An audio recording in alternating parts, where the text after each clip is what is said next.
ಉಡುಪಿ ಜಿಲ್ಲೆಯನ್ನು ದೇವನಗರಿ ತೀರ್ಥಕ್ಷೇತ್ರಗಳ ನೆಲೆಬೀಡೆಂದು ಕರೆಯಲಾಗುತ್ತದೆ. ಇಲ್ಲಿ ಇತಿಹಾಸ ಹಾಗೂ ಪುರಾಣ ಪ್ರಸಿದ್ಧ ಅನೇಕ ದೇವಸ್ಥಾನಗಳಿವೆ. ಉಡುಪಿ ಜಿಲ್ಲೆಯ ಗಣಪತಿ ದೇವಸ್ಥಾನಗಳ ಸಾಲಿಗೆ ಬಂದರೆ ಆನೆಗುಡ್ಡೆ ಗಣಪತಿ, ಹಟ್ಟಿಯಂಗಡಿ ಗಣಪತಿ, ಉದ್ಯಾವರ ಗಣಪತಿ, ಬಾರ್ಕೂರು ಬಟ್ಟೆ ಗಣಪತಿ, ಶಿರಿಯಾರ ಕಲ್ಲು ಗಣಪತಿ, ಹೀಗೆ 10 ಹಲವು ಗಣಪತಿ ದೇವಸ್ಥಾನಗಳು ಉಡುಪಿ ಜಿಲ್ಲೆಯಲ್ಲಿ ಕಂಡುಬರುತ್ತವೆ. ಉಡುಪಿಯ ಗಣಪತಿ ದೇವಸ್ಥಾನಗಳಲ್ಲೇ ಒಂದು ಕೌತುಕಮಯ ಹಾಗೂ ಆಸಕ್ತಿಕರ ಗಣಪತಿ ದೇವಸ್ಥಾನವಿದೆ. ಅದುವೇ ಗುಡ್ಡಟ್ಟು ಗಣಪತಿ ದೇವಸ್ಥಾನ.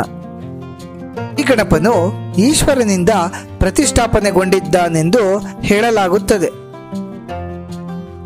ಬಂಡೆಯೊಂದರ ಗುಹೆಯಲ್ಲಿ ನೆಲೆ ನಿಂತಿರುವ ಈ ಗಣಪನು ವರ್ಷದ ಎಲ್ಲಾ ದಿನಗಳಲ್ಲೂ ಕಂಠದವರೆಗೆ ನೀರಿನಲ್ಲಿಯೇ ಮುಳುಗಿರುವುದು ವಿಶೇಷವಾಗಿದೆ. ಸಾಮಾನ್ಯವಾಗಿ ಈಶ್ವರನು ಮಹಾಕೋಪಿಷ್ಠ ವ್ಯಕ್ತಿಯಾದ್ದರಿಂದ ಆತನ ಕೋಪವನ್ನು ಶಮನ ಮಾಡುವ ಸಲುವಾಗಿ ಈಶ್ವರನನ್ನು ಸದಾಕಾಲ ನೀರಿನಲ್ಲಿ ಅಥವಾ ತಂಪಾದ ಪ್ರದೇಶದಲ್ಲಿ ಇರುವಂತೆ ನೋಡಿಕೊಳ್ಳಲಾಗುತ್ತದೆ. ಆದರೆ ಈ ಕ್ಷೇತ್ರದಲ್ಲಿ ಗಣಪನು ಸದಾಕಾಲ ನೀರಿನಲ್ಲಿರುವುದು ಇಲ್ಲಿಯ ವಿಶೇಷತೆಯಾಗಿದೆ. ಪ್ರಪಂಚದಲ್ಲಿ ಜಲಾದಿವಾಸಿ ಗಣಪತಿಯ ದೇವಸ್ಥಾನ ಗುಡ್ಡಟ್ಟು ಬಿಟ್ಟರೆ ಬೇರೆಲ್ಲೂ ಇಲ್ಲ. ಸ್ಥಳ ಪುರಾಣ. ಯಾವುದೇ ಕಾರ್ಯವು ನಿರ್ವಿಘ್ನವಾಗಿ ನೆರವೇರಬೇಕಾದರೆ ಮೊದಲು ಗಣಪತಿಯನ್ನು ಸ್ತುತಿಸಬೇಕು ಎಂಬುದು ಪುರಾಣ ಕಾಲದಿಂದಲೂ ನಡೆದುಕೊಂಡು ಬಂದ ಪದ್ಧತಿಯಾಗಿದೆ. ಆದರೆ ಜನರಿಗೆ ಕಿರುಕುಳ ಕೊಡುತ್ತಿದ್ದ ತ್ರಿಪುರಾಸುರನನ್ನು ಸಂಹಾರ ಮಾಡಲು ಈಶ್ವರನು ಯುದ್ಧಕ್ಕೆ ತೆರಳುವಾಗ ಪ್ರಮಾದವಶಾತ್ ಗಣಪತಿಯನ್ನು ಸ್ಮರಿಸದೆ ತೆರಳುತ್ತಾನೆ.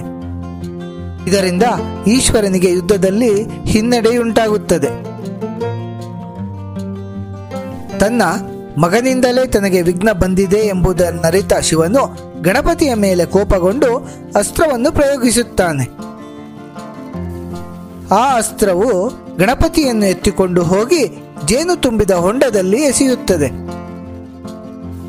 ಜೇನುತುಪ್ಪ ಗಣಪತಿಗೆ ಅತಿ ಪ್ರಿಯವಾದ ವಸ್ತುವಾದ ಕಾರಣ ಯಥೇಚ್ಛವಾಗಿ ಜೇನನ್ನು ಕುಡಿದು ಖುಷಿಯಾಗಿ ತನ್ನನ್ನು ಇಲ್ಲಿ ತಂದು ಹಾಕಿದವರ ಕಾರ್ಯ ಜಯವಾಗಲಿ ಎಂದು ಅರಸುತ್ತಾನೆ. ತಕ್ಷಣ ಶಿವನಿಗೆ ಯುದ್ಧದಲ್ಲಿ ಜಯ ಲಭಿಸಿ ಶಿವನು ತ್ರಿಪುರಾಸುರನ ಸಂಹಾರ ಮಾಡುತ್ತಾನೆ. ಆದರೆ ಅತಿಯಾಗಿ ಜೇನನ್ನು ಸ್ವೀಕರಿಸಿದ್ದರಿಂದ ಗಣಪತಿಗೆ ಉಷ್ಣ ಹೆಚ್ಚಾಗಿ ಮೈ ಉರಿಯಲು ಪ್ರಾರಂಭವಾಗುತ್ತದೆ. ಇದನ್ನು ನೋಡಿದ ಪರಶಿವನು ಮೈ ಉರಿಯ ಶಮನಕ್ಕಾಗಿ ಗುಡ್ಡಟ್ಟುವಿನ ನರಸಿಂಹ ತೀರ್ಥದಲ್ಲಿ ಜಲವಾಸಿಯಾಗುವಂತೆ ಅನುಗ್ರಹಿಸುತ್ತಾನೆ. ಆದುದರಿಂದಲೇ ಗಣಪತಿಯು ಗುಡ್ಡಟ್ಟುವಿನಲ್ಲಿ ಜಲವಾಸಿಯಾಗಿದ್ದಾನೆ ಎನ್ನುವುದು ಈ ಸ್ಥಳದ ಐತಿಹ್ಯ. ಆಯರ್ಕೊಡ ಸೇವೆ. ವಾರಾಯಿ ನದಿಯ ಉಪನದಿಯಾದ ನರಸಿಂಹ ತೀರ್ಥದ ನೀರು ದೇವಾಲಯದ ಬಾವಿಗೆ ಬಂದು ಸೇರುತ್ತದೆ. ಈ ನೀರನ್ನು ಉಪಯೋಗಿಸಿ ಗಣಪತಿಗೆ ಮಾಡಲಾಗುವ ಆಯರ್ಕೊಡ ಸೇವೆ ಅಥವಾ 1000 ಕೊಡದ ಅಭಿಷೇಕ ಸೇವೆಯು ಗುಡ್ಡಟ್ಟುವಿನ ವಿಶೇಷ ಆಚರಣೆಯಾಗಿದೆ. ಈ ಆಚರಣೆಯು ಭಕ್ತರಿಗೆ ಅದೃಷ್ಟ ತರುತ್ತದೆ ಎಂಬುದು ನಂಬಿಕೆಯಾಗಿದೆ. ಈ ಸೇವೆಯಲ್ಲಿ ಮೊದಲಿಗೆ ಗುಹೆಯೊಳಗಿನ ಗರ್ಭಗುಡಿಯ ನೀರನ್ನು ತಾಮ್ರದ ಕೈಬಟ್ಟಲು ಉಪಯೋಗಿಸಿ ಸಂಪೂರ್ಣ ಖಾಲಿ ಮಾಡಲಾಗುತ್ತದೆ. ನಂತರ ದೇವರಿಗೆ ತೈಲಾಭ್ಯಂಜನ ಮಾಡಿಸಿ ರುದ್ರಾಭಿಷೇಕ ಮಾಡಲಾಗುತ್ತದೆ.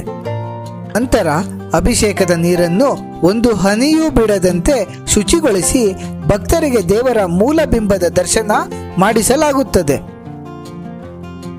ನಂತರ ಗಣಪನ ಮೂರ್ತಿಯ ಮೇಲೆ ಮಂದಿರದ ನರಸಿಂಹ ತೀರ್ಥದ ಬಾವಿಯಿಂದ 1000 ಮಡಕೆ ನೀರನ್ನು ಅಭಿಷೇಕ ಮಾಡಲಾಗುತ್ತದೆ.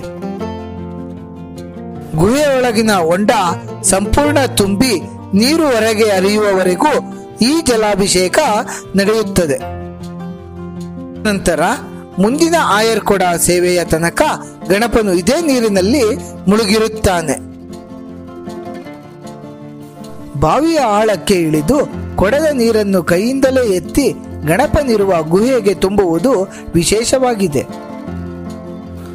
ಸಂತಾನ ಪ್ರಾಪ್ತಿ, ಆರೋಗ್ಯ ವೃದ್ಧಿ, ಶೀಘ್ರ ವಿವಾಹ, ವಿದ್ಯೆ, ಆಸ್ತಿ ಕಲಹ ನಿವಾರಣೆ ಮುಂತಾದವುಗಳಿಗಾಗಿ ಬೇಡಿಕೊಂಡು ಭಕ್ತಾದಿಗಳು ಈ ಗಣಪನಲ್ಲಿ ಆಯುರ್ಕೊಡ ಸೇವೆಯ ಹರಕೆಯನ್ನು ಹೊರುತ್ತಾರೆ. ಹರಕೆ ಈಡೇರಿದ ನಂತರ ಆಯುರ್ಕೊಡ ಸೇವೆ ಪೂರೈಸುತ್ತಾರೆ. ಈ ಗಣಪನು ಸಂಕಷ್ಟವನ್ನು ನಿವಾರಿಸಿ ಇಷ್ಟಾರ್ಥಗಳನ್ನು ಬೇಗನೆ ಈಡೇರಿಸುತ್ತಾನಾದ್ದರಿಂದ ಈ ಗಣಪನ ದರ್ಶನಕ್ಕೆ ದೇಶ ವಿದೇಶಗಳಿಂದ ಭಕ್ತಾದಿಗಳು ಆಗಮಿಸುವುದು ವಿಶೇಷವಾಗಿದೆ. ದಿನಕ್ಕೆರಡು ಬಾರಿ ನಡೆಸಲಾಗುವ ಆಯುರ್ಕೊಡ ಸೇವೆ ಮಾಡಿಸಲು ಮೊದಲೇ ಹೆಸರನ್ನು ನೋಂದಾಯಿಸಬೇಕಾಗುತ್ತದೆ. ಕುಂದಾಪುರದಿಂದ 20 ಕಿಲೋಮೀಟರ್ ದೂರದಲ್ಲಿರುವ ದಟ್ಟಕಾಡು ಹಾಗೂ ಹಚ್ಚ ಹಸುರಿನ ಗದ್ದೆಗಳ ನಡುವೆ ನೆಲೆಸಿರುವ ಈ ಗಣಪನ ದೇವಸ್ಥಾನವು ನಿಸರ್ಗ ಪ್ರಿಯರಿಗೂ ಮುದ ನೀಡುತ್ತದೆ. ನಿಮಗೆ ಈ ವಿಡಿಯೋ ಇಷ್ಟವಾಗಿದ್ದಲ್ಲಿ ಲೈಕ್ ಮಾಡಿ, ಶೇರ್ ಮಾಡಿ ಹಾಗೂ ಸಬ್ಸ್ಕ್ರೈಬ್ ಮಾಡಿ ಮತ್ತು ಬೆಲ್ ಬಟನ್ ಒತ್ತುವುದನ್ನು ಮರೆಯಬೇಡಿ.